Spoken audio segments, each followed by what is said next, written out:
in 1992, the Watermelon opened. We'll start there.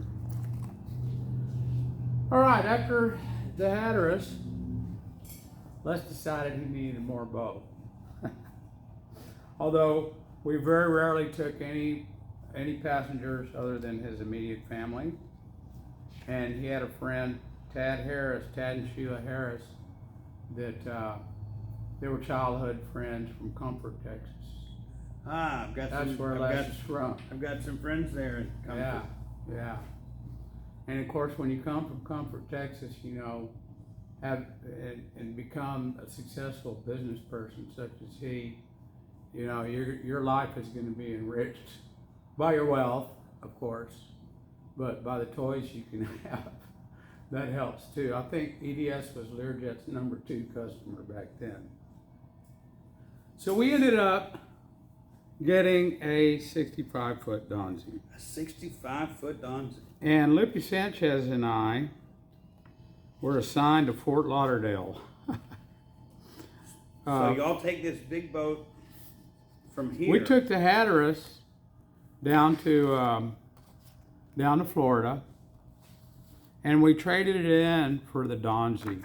I see. Okay, I know I've got a picture of the Donzi tucked away right here. We're just looking at it. There's a picture of the Donzi. Oh, sweetness. For 6 months, Lupe Sanchez and I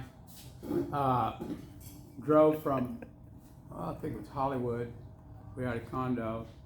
We drove from there down to the Roscioli Yard on, I think, 85 in Fort Lauderdale.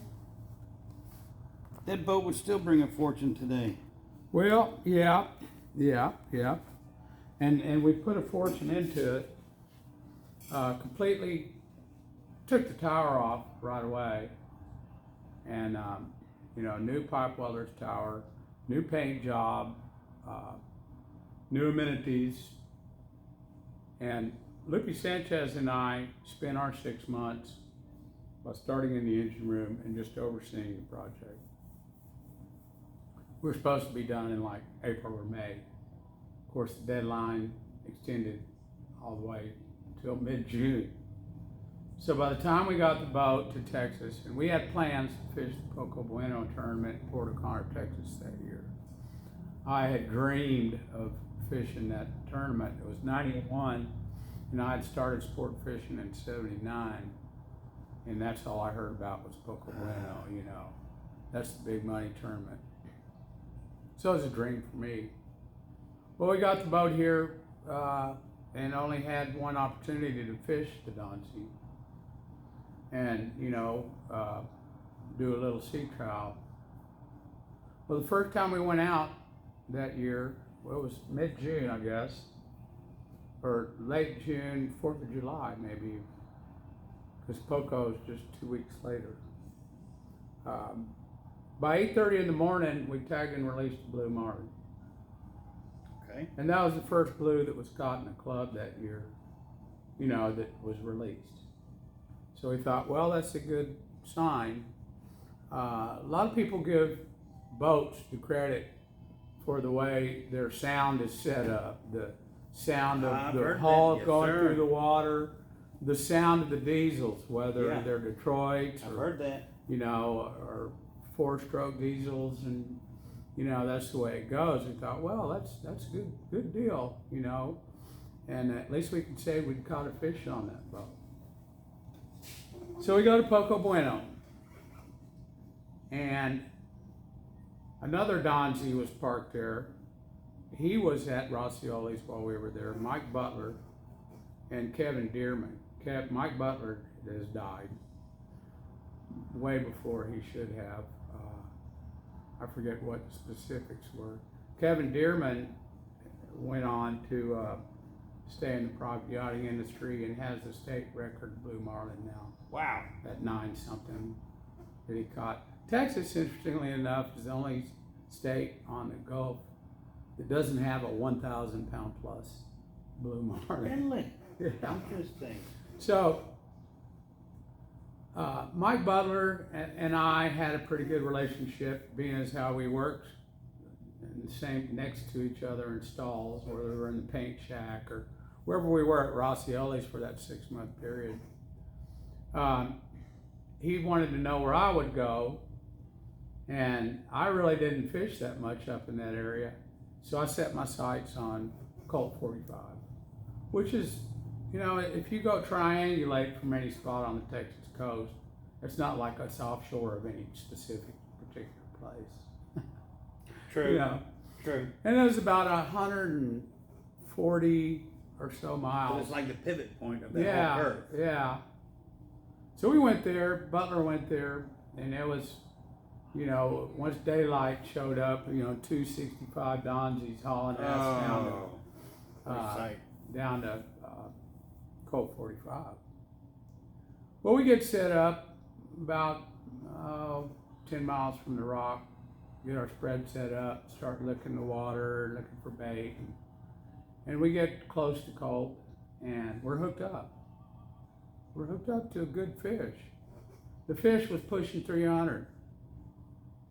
And of course, I've got Veer Wells, and I've got Luke Sanchez, and I've got Mark Parker. Was our yacht broker for all those years. Young guy, very intelligent about sport fishing boats. Wrote a book about sport fishing. We'll talk about that later. But everybody looks at me when the fish gets close to the boat, and they say, "Well," and unfortunately, we didn't have a tailor's tape. It wasn't like, we didn't have I think it was like a poundage minimum. It wasn't a tailor tape situation. And I looked at it. No, it was tailor tape. It said, "Well, you want to keep it and look at it or what?" Well, there's a lot of money involved in this thing. Yeah. And I wasn't going to say, "Oh, no, just let it go," and then find out it was the only keeper in the tournament if I would have kept it. Well, we did. We opened the back door and we slid her in. We measured it, and it was 4 inches short. 4 inches short of Yeah. legal. No, I'd called in a hookup, but I didn't call in the results. Well, we let it go. Okay. Yeah. Yeah. And of course, we gaffed it. So it was a gaff and release I see. that I reported. Yeah. I felt really guilty about that. And I knew that the marlin gods were going to curse me. Ooh, yeah, man. So we run all the way. Feed the sharks, and back then, you had to go back to Port O'Connor no matter what on that first night. So we had that complete run. You know, and you have to have a good crew and a good sized boat if you're going to fish any number of people in this tournament. And it's a fuel up, wait in line to fuel up, and then you might get 2 or 3 hours of nap before it's time to start them up and have your crew. At least our angler, Les and Tad and Mark Parker, our guests, they didn't mind rotating. Of course, we had Veer Wells and Lucas Sanchez. So you get your sleep time when you can. So we're not going to go to Colt. We're not going to do that day 2. And I just take off to the east and headed for the first spot. Fireman's Hole? No, this is out of Port O'Connor. North, okay. Yeah, we're fishing towards the dunk grounds and big fish. And just blind trolling, like we call it in Texas, looking for bait, and keeping sharp eye on your lures. And a seismograph boat is going to the south, and he calls me, tells me, well, I better turn to the north. So I'm going to stay out of the way of all his gear. He's dragging miles of gear behind him. So I followed his directions. And I'm between the dump grounds and big fish. And we get a bite on a short lure, a homemade lure. And the first thing we do when we get a bite, and we don't get a hook up, we don't see anything else, is reel that lure in, take a look at it, determine what size of grit on the monofilament there is. Was it 80 grit, 120? What's that telling you? Well, the smaller fish have their their sandpaper is closer So they've together. been, so they've been, If you've got 80 grit, you've got a big fish with a big bill on it. so they've been after your bait, but not getting hooked up. Well, they just pulled on it. It didn't get hooked up. But they just pulled on And nobody saw it. We were, but we heard zzz. And everybody turns around and looks down, and that lure was from here to the office door. And nobody saw it. So pull the leader in, look at the leader, 80 grit, knew it was a big fish. I immediately started turn. Looking back on it, was that a mistake or not? Well, obviously not. We caught the fish. But when you make a sharp turn, here you go, you're going along at 8 knots. When you make that turn, slow you down. It slows you down as far as a straight line. But also, too, you've got your lures on the outriggers, and the one on the inboard side is going to sink. And that lure on the outboard side, or the inboard side, and the outrigger tip was a blue and white homemade lure by Beer Wells. And it starts sinking. Well, we're looking around, what's going to happen? Looking for a fish, and all of a sudden, right behind the boat, from here to the wall over here on the other side of the shallow sport, swims this blue marlin, not in a hurry, because he doesn't, not having to run real fast to catch up, that bait's sinking. And he's all lit up, we all look, damn! About that time, pop, snap, bent the outrigger. We are hooked up in a serious way. And I accelerate to get away. We don't know which way he's going or whatever. And on a big fish, I do that too, because we run our drags at the button. And with 130, we use 35 pounds. With 100, we use 30 pounds of drag. You want to set a hook in them. You're not playing nice. And you got mono there at the end, too, yeah, right? Okay. Yeah, Heavy yeah. mono. Right. We're hooked up, and this fish is making a fool out of us, doing all kinds of things that is part of the war.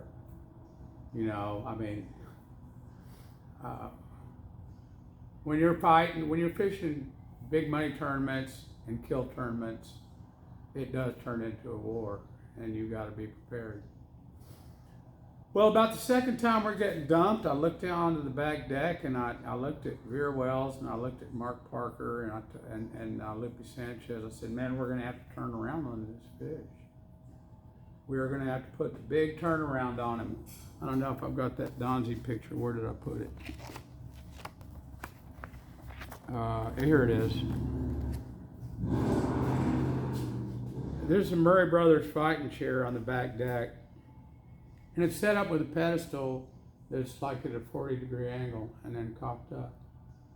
So you can swing that chair around. But what I'm getting at is we decided that we were going to swing that chair around and catch this blue marlin like a redfish. I saw it jump, and I said, we're going to chase him down. Gave instructions to Les, we're going to lose a lot of line real quick because of drag, but hopefully we're going to get on top of him. And if he stays on the surface and doesn't go straight down, then we're going to have a shot at this. We were in agreement. Les knew what was going on. And the last spot I saw him, I just showered down on the throttles, black smoke everywhere. And here we are on a plane.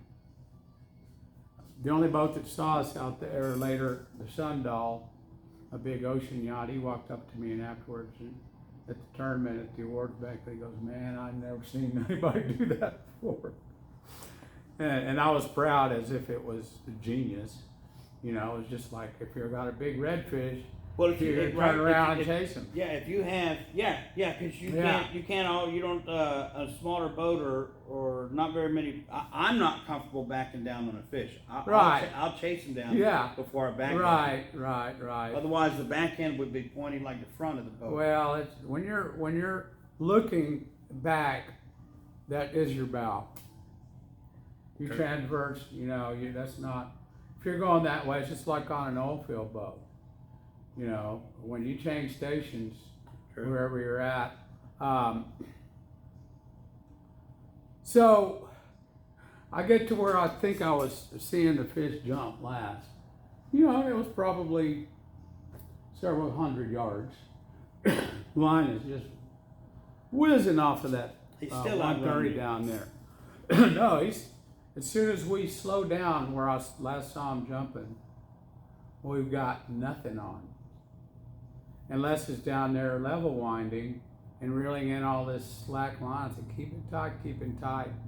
At that stage, I'm wondering, well, you know, when you've got all that monofilament in the water, you've got a bow and it's all at surface level because of the weight, you know, of the fish and everything. Did I turn the right way or did I turn the left way or the wrong way?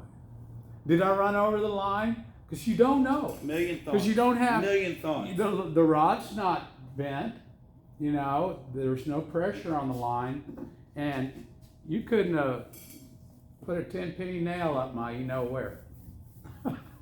So you got all this and slack in the line. Well, did I run over this fish trying to be all cocky and professional with this fish, and all of a sudden, the rod tip comes down and we're still hooked up. Oh, yeah. We saved a lot of sweating if we'd have tried to just wear the fish down by being in reverse the whole time. So needless to say, we gaffed that fish. And this is shortly after we gaffed that fish. Oh, wow, man. And my boss is going, well, you know, it's only 2:30. And that was for the Port O'Connor tournament. Let's try to catch another one. Well, I knew that at that stage of the game, nobody had caught a keeper. It's 2:00 in the afternoon. And if nobody we've got 100 miles to go to weigh in. And I told the boss, I said, Les, I don't think it's a good idea.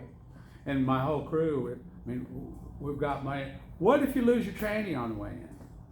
And you have to go in on one engine? Out of the question. We're going to the dock. I'm up on the bridge with that picture. We get to weigh in, and there's nobody there. It just opened at 4:30. And they have stands and everything up there. It's like, wow, how come people don't get excited about fishing in South Texas, you know, and in Port Aransas, because I've been to Port Aransas too. It's a big dang deal. Everything around here is set up for the bay boat people. You know, this is where you go bay boat. Yeah, but we got the shortest run to deep water. Well, yeah, 10 miles less than Port Aransas. So when we got to the dock, there wasn't very many people. Don't you know, this picture looks a lot bigger than the fish that's on the back deck. That's because the back deck is so big, it kind of dwarfs that. How cool. So y'all came in early. Yeah, and we were before the crowds were there. Right, and we were the first boat to weigh in a keeper in 1991. That's a smart defense, though. At Poco Bueno. Not only were we the first boat to weigh in the biggest blue marlin, because the blue marlin tournament, we were the only boat out of 90 invited boats from around the country. Some of them had crews that were flown in from Fiji or, you know. The pro circuit, man. Yeah, the pro circuit, Hawaiian guys, Peter Wright, you know, all the big wigs were there. We won the damn thing. How cool is that? Golly, looky there. Well, we went back to the dock. We got the boat tied up, started rinsing off, and it wasn't 15, 20 minutes before the beer started going down, and we started celebrating. We had hours until any of the other boats were even going to get there. But nobody called anything in that they had them on the boat? No, I called the committee boat when we pulled up to the weigh-in, and I talked to Louis Fechner on the Cajun Playboy, and I said, Louis, was there another keeper caught? And he said, no. Wow. So there was no suspense in that. We knew. When we were parked in front of Walter Fonder's house at a place called Alligator Head there at Port O'Connor, and it was only dug out once a year, and that's during Poco when these boats come in and, you know, push all the dirt out and muck that's been drifting over that. And So if you got thrown off the boat, you might be standing up. Yeah. You know. Well, we all ended up in the water. Everybody got their turn to get thrown in. And of course we were all excited and toned down and drinking a little bit because we had things to do. We had to go pick up a trophy that night. Wow. And sure enough, we won Poco Bueno. Wow. And it was an exciting, and that's what I dreamed about. How cool. That's our biggest local tournament here is the Poco. Well, on Texas, or was. Yeah, was. And I had the pleasure of having my mentor on the boat, Vera Wells, who had taught me very strictly sometimes that my job was to look at the lures. That is not to be talking to the charter and standing up on the bridge next to Vera. You can get over there and sit down and watch those lures. Very important. You know, very important. And that's who taught you what and Vera caught me my first tarpon, and we spent a lot of time together. Sea Ranch was a covered boat slip where we had 45 Hatteras and Miss Linda, Charlie Crockett's boat. And Vera and I cleaned fish for him. I got a check from Charlie Crockett every week for $80. And fish cleaning helped keep me alive. Yeah. I lived in an old Airstream and rode a bicycle. Oh man. From Isla Blanca. The good old days. You know, just a few the good blocks old away. days, Yeah. man. I didn't have a car at the time. I'd had one, but I decided I didn't need one. I was living carefree and go lucky. That was when I was working for Veer. Now in 1991, I was married. You know, I had a home in Laguna Vista. And my 10% of that $350,000 prize pot went to the back porch at the house. You know, the Florida room style back porch. But we were on a roll. We had fished 3 days now. First day, we released that fish in South Texas.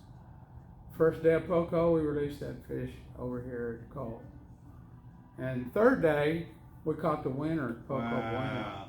So is the boat a fish raising boat? That's a fish raising boat. Arguably, it was a fish raising boat, and we were doing the right thing. We were in the right place at the right time. With the right equipment. That makes a lot of difference. Yeah. How cool. Yeah. So the following week we're scheduled, we take the boat down to Port Mansfield. We're fishing the Mansfield tournament the following week. And our wives meet us up in Port Mansfield. And on this beautiful table in the salon, we've got a big stack of money. As well, we won $18,000 in the captain and mate spot. Oh, yeah. Okay. And we got checks from Les. Poco Bueno paid the crew their 10% before, and we split that initially, you know, so we both got over $10,000 apiece. And Lupe Sanchez, Vera Wells, and myself. But the wives come up to the slip we were at in Port Mansfield, and they walk in the salon. We got a big pile of money, like rock stars, baby. And I have some good friends in Port Mansfield, Jack Picklin for one, and some that have passed. But it was nice to be in Mansfield. Totally different situation there as far as the part of the coast. And Port Mansfield, we caught a little bitty, I thought it was a blackfin the first day. Nothing really much to weigh. And until the last hour of day 2, we hadn't been bit by a blue marlin that we knew of. No leader rash. We get hooked up. We're at Colt. I know I've got enough speed to make way in, provided I don't get too big a fish on. Guess what? It's that big of a fish. It was that big a fish. We never saw it. We were dragging 6 bent butt 130s, and one of them had a little issue on the handle. So we always kept a spare set of 80W bent butts, and we put it in that rod holder. And the bite we got was on the 80. We're all set up. We put Les in the chair, and we're on that fish for over 3 hours. Wow, 3 hours. And I'm looking at our time. The only thing I saw, I did see a tail and a hole in the water. When the clicker went off, and I turned around and looked, all I saw was a tail and a big splash going in the water. I had talked to Glenn Putnam on the Sidewinder a little bit earlier, and he said he saw some big yellowfin. My guess is that we had hooked up a big bluefin. Oh. Looking back. Looking back. They'll come through here every now and then. I knew that we had a small tuna, and I didn't know if anybody had a bigger one, but I knew that whether or not we made weigh in probably didn't make any difference, but we still wanted to make weigh in. And my angler, Les Salberthal, was dying in the chair. You know, if you're going to catch a bluefin tuna, you need to be right on top of them and probably at fishing another 10 pounds of drag. And so unfortunately we broke that fish off after 3.5 hours. Oof. And I hurt my boss. He got hurt. So that was Mansfield. And then they called me later that my blackfin, which I wasn't really worried about weighing, but it was actually a yellowfin, and we'd won the yellowfin division on a blackfin that was that big. And Kit, the fish lady, she told me how to identify those juvenile yellowfin, and you count gill rakers, 25 to 27. Now the blackfin stops at around 25, and then it goes on up. Yeah, little differences. According to the species. Yeah, juveniles. Yeah. So that year so far we're red hot. So we go to Tift the next week, and it was beautiful weather and calm seas, and I've already done pretty well in 2 tournaments. I had an issue with people deciding that I was going to be the boat that they were going to be fishing around. Ah, yes. For those 2 days. Ah, yes. You know, I had people in my spread. Oh, yeah. You know, I'd be hooked up to a billfish and have them go across my spread because I was catching the hell out of white marlin. Caught 6 that weekend. One of them, the biggest one we kept, and won first place and 60 grand. For our tip. Yeah. And we had a good weekend. And this is a picture of us. I didn't hang 6 flags. We caught white marlin. There's a white marlin flag and a tag and release on the bottom. I see. That's the Donzie in front of the old Flying the flags. In front of the trailer park down there across the swing bridge, outdoor resorts. Which one is that? Oh. You're at the helm. Oh, that's me in the oil field, running a big utility boat called the Brutus, working for Ryan Marine. After Les got out of the business, there wasn't any private charter boats to fish down here, private yachts. I did run the Queen Bee from '87 until 1990, till we got the Donzie. And here's a photo of 37 that Eddie Keller and I picked up for the bunks. And that's, of course, is a painting by Larry Haynes. We had inspired him that he might do some offshore fish in an offshore fishing situation. And he did one of those, and he did one of the Donzie too, of the big wind crest. Yeah, it was an interesting time back then. We had a lot of people that were staying down here and fishing, you know. You think this caliber of fish is still able to be caught here now? Oh yeah, the fish are there. I don't think you know. I don't think the long lining isn't as severe as it was. True. In the Gulf of Mexico.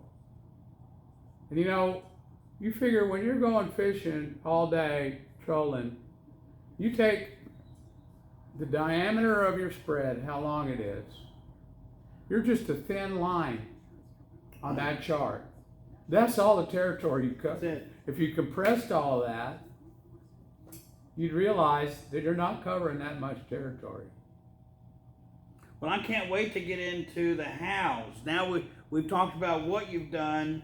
I'm excited for you to spread that knowledge with us of the how, of the equipment, of the spread, of the lures. We've got all the stuff for show and tell to be able to do. Well, we'll sure do that. I've got one more story on the Donzie. Come on. And this is in 1992, actually. And this happened in 1992. We decided we'd start our tournament schedule with the Watermelon Open out of Freeport, Texas. Okay, the Watermelon Open out of Freeport. Yes, sir. And I'd kind of wanted to fish a tournament, and I wanted to get out of here before July. And we took the Donzie up to Freeport. And of course, the first place I went fishing when I left Freeport was I ran down to Colt 45 from Freeport. You sure like that spot. Yeah, I did. And we hooked this fish up. You want to show them the fish? All right. The result? It's the last one. The last one. It's kind of stuck to it. Here, can you get that? That's the fish when we weighed it. 319. It was a 320. It wasn't a winner, but it was a place fish. We won like 14 grand or something like that.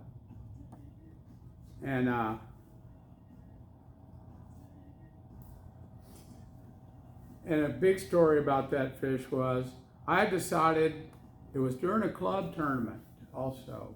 Okay. And I decided, you know, if I catch that fish down, and you could overnight with the fish, you didn't have to weigh the fish the same day. So I thought, well, we're members of the Mansfield Club, and we're also members of the South Texas Big Game Club. We'll take that fish into Port Mansfield and weigh it in down there for the South Texas Big Game Club. And I got together with organizers, tournament organizers in Freeport, and with the South Texas Big Game Club, who during a club weekend are going to be there weighing fish. So we took it in and hung it up in Port Mansfield for South Texas Big Game Club. Went to the Mansfield Club and had dinner, fueled, re-iced, and I put the boss and I put John Pattison, who was on the boat. I put him at the wheel, and we left after dinner. I went down to take a nap. I said, wake me up about 6 a.m. And they did. So Daryl Steers and I took over when fishing started the next morning. And we put the boys, got their rest. And we didn't catch squat the next day, but we went into Freeport, weighed that 319 in. And as I was approaching Bridge Harbor, the marina we were staying at, we discovered that Bob Bird Jr., fishing on the Cajun Playboy with Louis Fechner, had caught a big fish. And I heard the traffic on the single sideband. So no, if you didn't have a single sideband, you weren't privy to the conversation. And there was a boat called the Absolute at 54 Bertram. They were parked next to us at Bridge Harbor. And we're backing in. Well, we weighed our fish in first. They had a 425 or something like that. And we discovered, well, we've got number 2 so far. But I heard Louis Fechner, he was catching this fish out of tequila. And people were quizzing him on how big it was. And he goes, it's a keeper. Well, when Louis said that, I knew that our 2 fish were in big jeopardy. The people that were at the dock. They were in such jeopardy that when Louis Fechner pulled in the Cajun Playboy, And the people on the Absolute looked down and saw that fish, the tail sticking out on one side and the bill sticking out on the other. It was a 6+. Those boys wrapped up their gear and headed back to Houston before the awards that night. They left the representative. They knew they'd been whooped. But, you know, we got 3rd place. We did fish 2 different tournaments in one weekend. And the only reason I did that is because we knew we had the weapon to do it. Yeah. You know, that we had a boat that was designed to fish that. Man. Now, in 92 as well, early 92 on the Donzie, we caught the last keeper blue marlin of a club pot, not a TIFF offshore challenge or anything. We caught a 415 offshore here, and I don't think it was a camelhead fish or anything. I think we just caught it offshore the canyon. It was a 415 pounder. This picture of which you'll have scanned later, you can see the whole fish in the water. Oh yeah. I don't know if that's going to come through in the camera. Well, it will when you're going to I'll scan them. And that is Daryl Steers on the wire. John Patterson was on the gaff. And I don't know, most of you probably know Daryl Steers. He owns the Danny B. Yeah, the Danny B. And I thought that was cool. He had his Merit shirt on. Man, that's awesome. Basically, there wasn't a time that we fished the Donzie that we didn't catch billfish. What motors did it have? It had 16 V92s, 2.8s bolted together. And after the Donzie,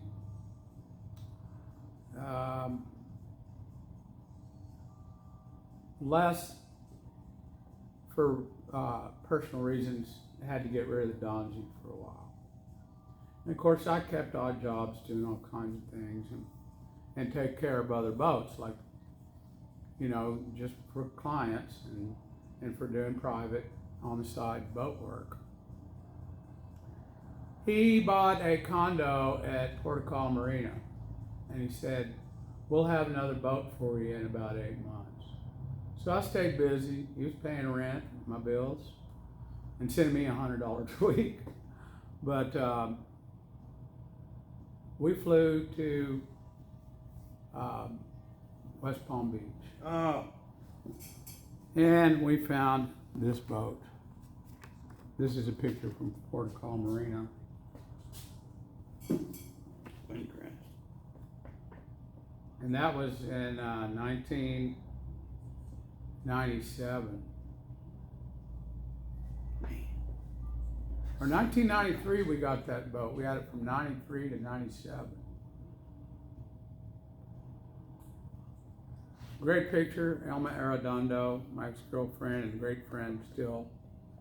We were on our way to start fishing the tournament circuit that year. That's a helicopter shot from Poco. Wow, really? Yeah, that we got coming back and running back in from Poco Bueno. The Sunny Briggs. You know, in 1998 is when the digital photograph revolution took over. Yeah. And regular printed photographs became obsolete. Well, this photo is from 1996. We were in the Florida Keys in 96 on the Sunny Briggs. We stayed at the Ocean Reef Club, Gucci spot.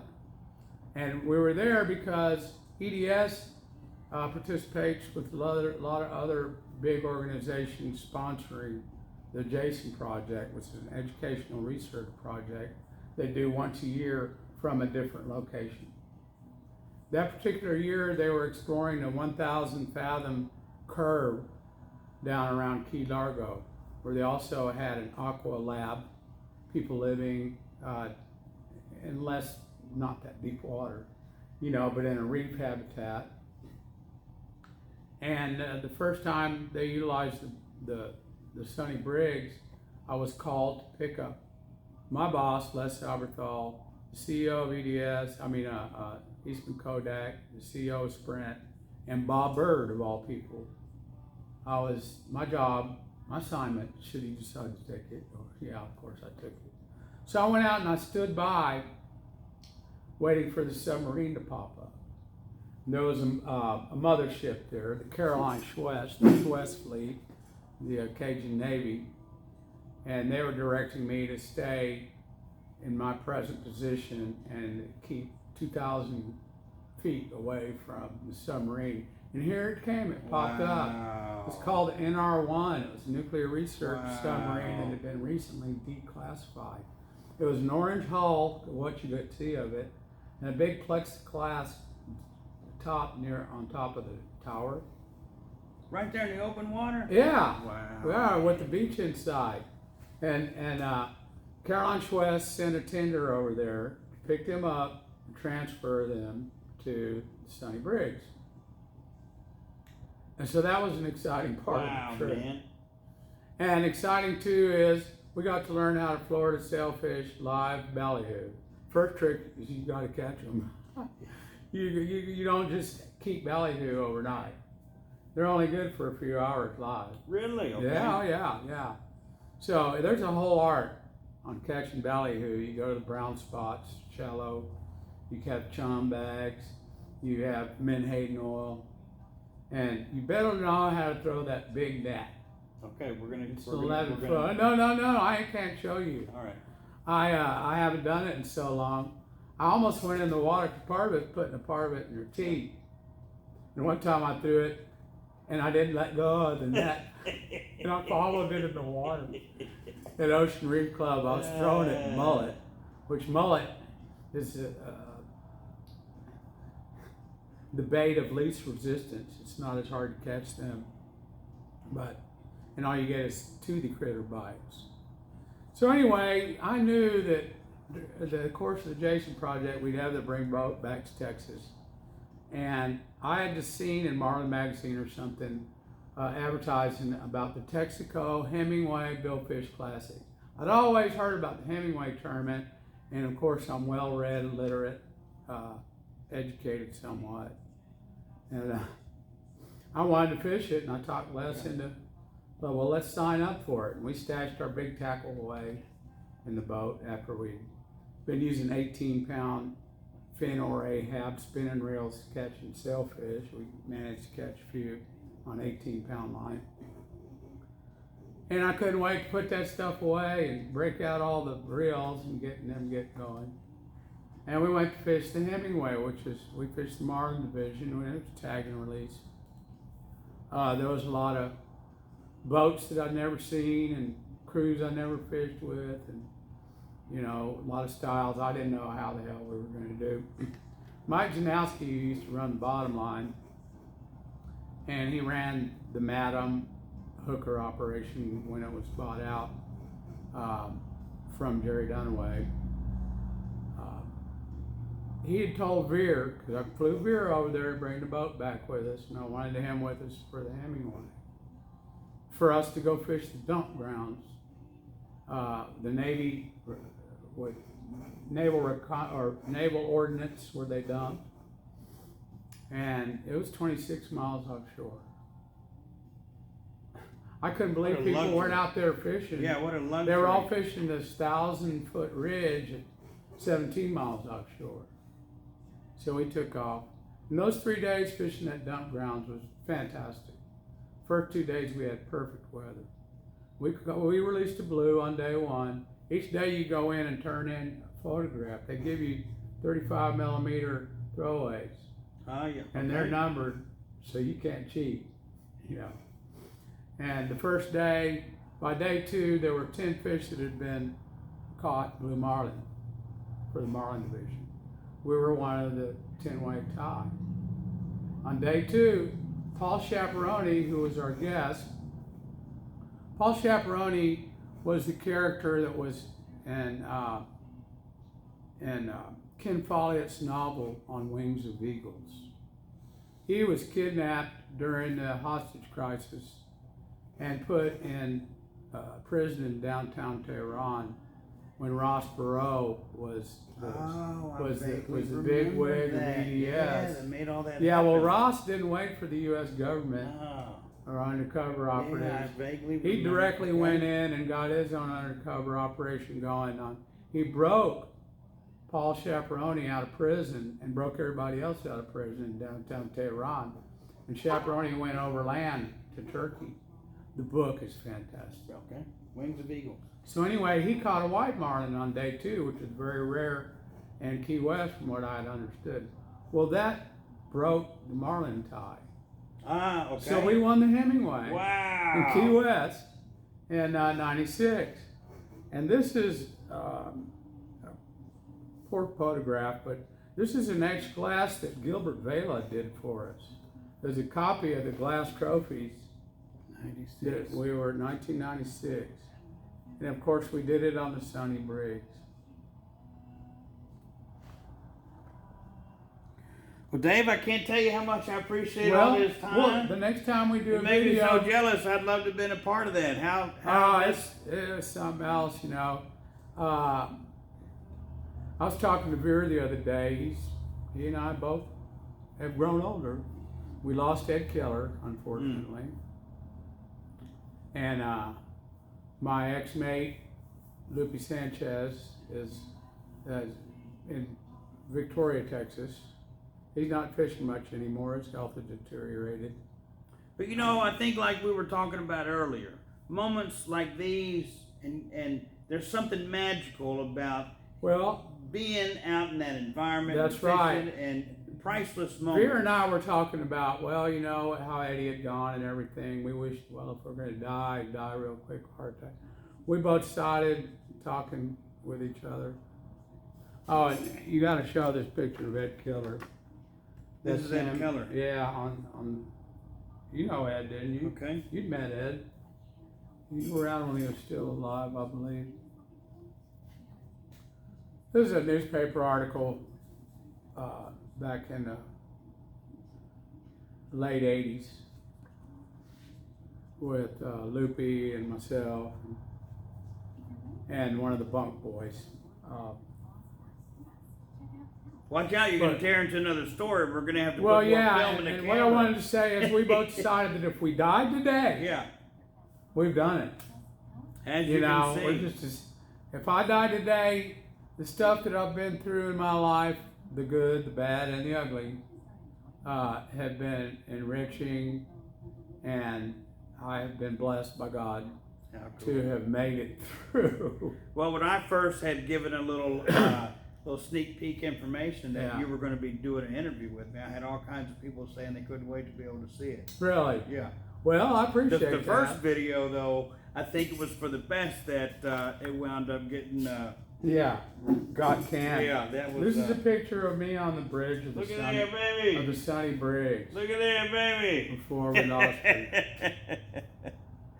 Ah, how cool. Time. Yeah, from the old days. What a trip. Time. Sand dune drifters. Time is the biggest trip of them all. Yeah. Time, the passing of time, dude. Well, also work ethic, you know, made all that happen. Yeah. Yeah, and, true. And you've got to be OCD. Yeah, that helps. You know, and then you've had to been hooked by the bug, top jaw, lower jaw, double hook rig. All the way. Eat it, breathe it. To have the patience to blue marlin fish for one. You know, all this. You're not catching one a day. Sometimes you might get lucky and catch 3 a day. I've done that 3 times. And they're all in tournament situations. Man, we're going to keep this rolling. We don't cut this off. All right. Thank Let's you, buddy. cut it off right now. Appreciate it, guys. Ah, how Pleasure cool. to be There we here. go.